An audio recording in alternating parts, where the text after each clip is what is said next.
This is a typical village road in South Goa. And as you travel across this road, you will realize that it's anything but typical. Like this Indian restaurant advertising vegan options. This is very strange because in India, you're either a vegetarian or a non vegetarian. Most people here don't even know what vegan means. And if you go 50 meters down this road, you will come across the incredible Indian Cantine, which is a fully vegan restaurant. And if you go down another 50 meters, you will come across another vegetarian restaurant serving mostly plant based foods.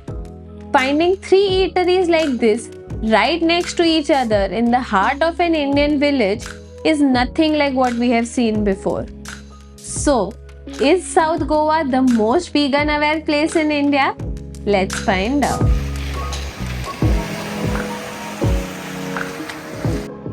We start this story in Cavelossim, where we had to attend a friend's wedding later in the evening.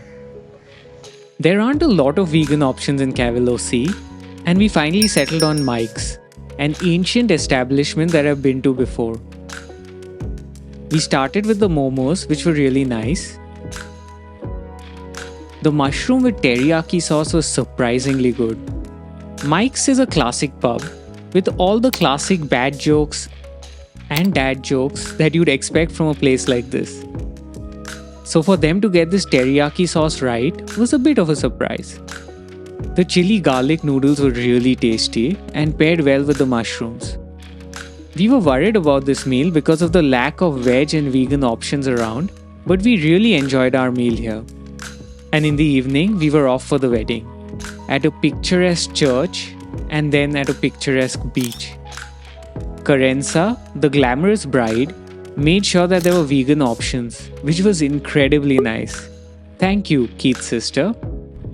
We skipped breakfast the next day because we were exhausted. We checked out and made our way further south to Patnem beach. We checked into Nada Brahma, our hotel. We then got a bike and zipped straight to Bibhitaki, a highly rated joint near Palolem. The tofu panini was not good. The tofu was not salted, the bread was too dense, the rakula was served in a dysfunctional way, and the fries felt stale, like the frying oil had gone bad. The chimichanga was better, but it wasn't good. The sweet dough was fried in the same oil and had the same vibe. The rice inside had been cooked to a mush, and the nachos were like cardboard. But Vidhi loved the peanut butter and coffee drink once we added some ice to it. This was our least favorite meal in Goa, but we know how easy it is to have a bad day at a restaurant. As usual, take our reviews with a barrel full of salt. You should do your own research and trust your own judgment when trying to find a great spot. We spent a wonderful evening at the beach right outside our cottage. South Goa does have some of the best beaches we have ever been to. The sand is pristine, the waters are calm, and we caught some unbelievable sunsets here. For dinner, we got lazy and had a room service dinner at Nada Brahma. We started with a green smoothie, which was nice. We then got the falafel bowl, and every single element was amazing. The falafel was herbalicious, the hummus and tahini was silky, the quinoa salad was tasty, and the taters were perfectly fried. The Vietnamese summer rolls were outrageously good as well. Generally, the salady filling is not seasoned, but this one had a light sweet and sour soy dressing. The pasta was good, but not great. This meal was sensational, and it caught us totally off guard. We didn't expect this from a room service meal. Next morning, we woke up excited about a complimentary hotel breakfast. The cold coffee with oat milk was really nice. And then we got the puri bhaji, and it was excellent. The puri was served hot and fresh. The bhaji was made with a lot of love. It was tempered with all the right spices, and it really hit the spot. We got the vegan shakshuka as well. It was super tasty. We really enjoyed the breakfast here. If you're enjoying this video, please hit the like button. It really helps a small channel like ours to grow. For lunch, we were off to the iconic Zest, the most well-known vegetarian restaurant in South Goa.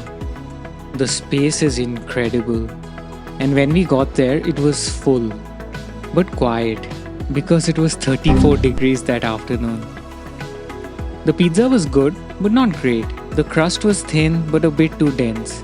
The bread, the cheese, the sauce, they all felt quite undersalted. We kept cracking some salt and pepper, but nothing we did seemed to help. I think the undersalting happened at too many layers. The burrito was better. It came with a delicious cashew sour cream. The fries were well seasoned, and the combination of the fries and the dip was really nice. The food needed a lot of touching up, and by the end of it, it felt very tedious.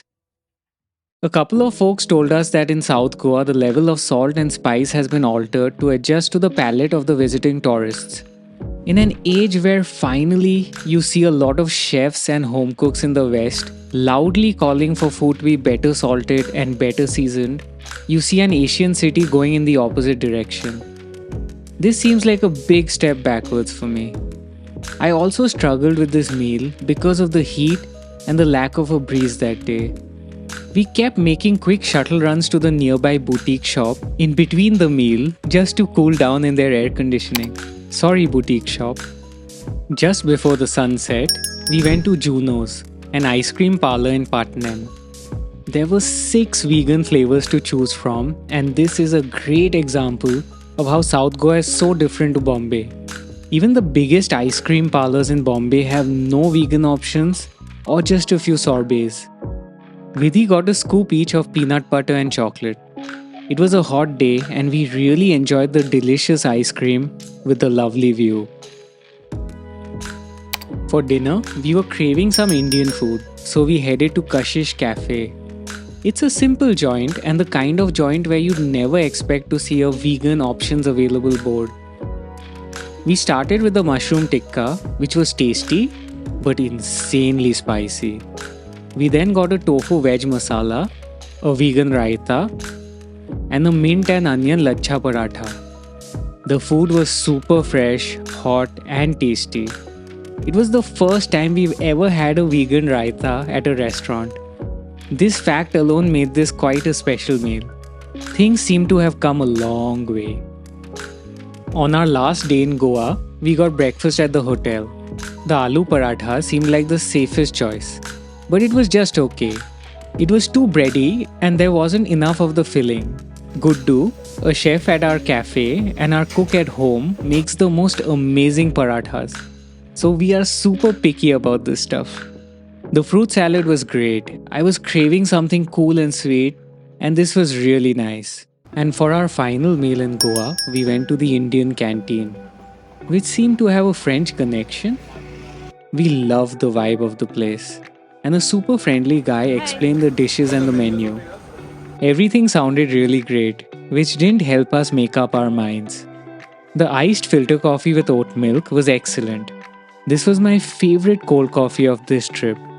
The uttapam with mushrooms was a standout dish for us. The oyster mushrooms had a smoky umami kick that paired so well with the savory onions and the fermented batter. The chutney was great and the sambar was very good. The BLT was really good as well. The mushroom starred here again. The homemade mustard added a zing and a uniqueness. Some more mushrooms and this dish would have been an absolute showstopper. The South Indian falafel wrap was good but not great. The falafel was a bit dry and so was the gluten-free wrap.